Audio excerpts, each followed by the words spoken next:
In a week of terror, devastating tornadoes swept through the southern United States, leaving behind a legacy of destruction and tough questions. Today, we go beyond the news, exploring the untold stories and urgent debates these events have triggered. Imagine the deafening sound of winds at about 186 miles per hour, and objects being tossed through the air like paper leaves. This was the reality faced by thousands of residents in the south and southwest of the USA. Homes were ripped from their foundations, families displaced within minutes. Maria, a mother of 3, saw her home destroyed in seconds. Without adequate insurance, she now faces the monumental challenge of rebuilding her life from scratch. On the other hand, we have John's story, a volunteer who took part in the rescue operations, describing the race against time to save the elderly and children from the most dangerous areas.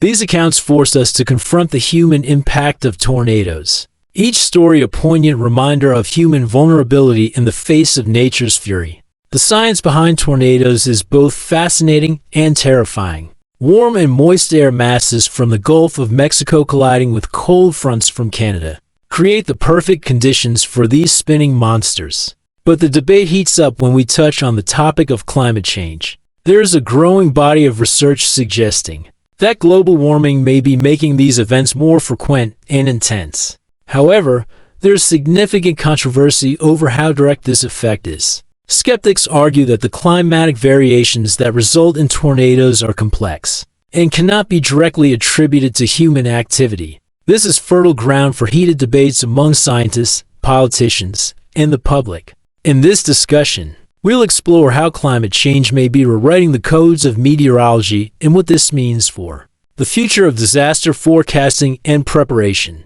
When the fury of the tornadoes dissipates, another storm begins, this one of a political and social nature. The response to natural disasters often reveals deep divisions and intense debates over the adequacy of public policies to protect and respond to citizens' needs. Initially, let's consider the ideal disaster response scenario.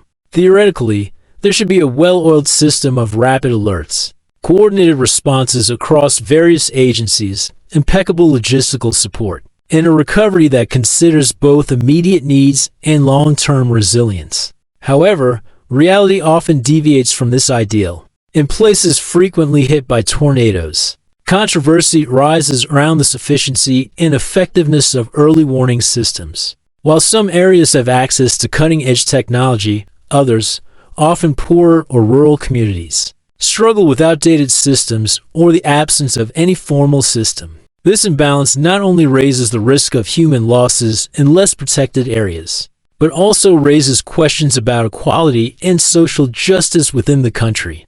Beyond warning systems, emergency infrastructure is often underfunded and overwhelmed. Roads, bridges, and buildings should be designed to withstand extreme events. But chronic underinvestment leaves many areas vulnerable to significant damage, complicating rescue efforts and increasing the human and economic cost of recoveries. The crisis worsens when we consider the politicization of disaster aid. Often, the release of emergency funds becomes a power game where regions with greater political representation should secure resources more quickly than less represented areas. This political game not only delays the response, but can also permanently alter the lives of affected communities who wait for aid while struggling to return to normalcy. Heated debates also rise around climate change and its relationship to the frequency and intensity of tornadoes. With each extreme event, the voices calling for more aggressive climate change policies grow. However, significant political and economic resistances continue to obstruct substantial progress on this front, creating an endless cycle of disaster and debate.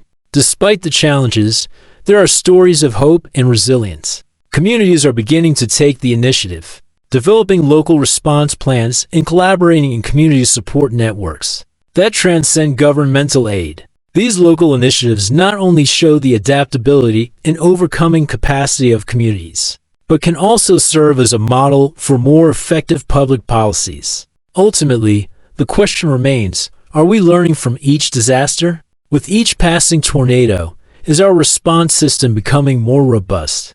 Or are we continuing to repeat the same mistakes? This is a discussion we cannot afford to ignore. As we debate these issues, the victims of the tornadoes and the affected communities continue their daily struggle. They deserve more than temporary promises and short-term solutions. They need a lasting commitment to a safer, more resilient future. These stories and debates cannot be ignored. Subscribe to the channel and join the conversation. Your voice is crucial in the search for real solutions. Between hope and controversy, the strength of the affected communities inspires us to seek not just answers, but also the truth. Stay with us for more in-depth analyses and necessary discussions. See you next time.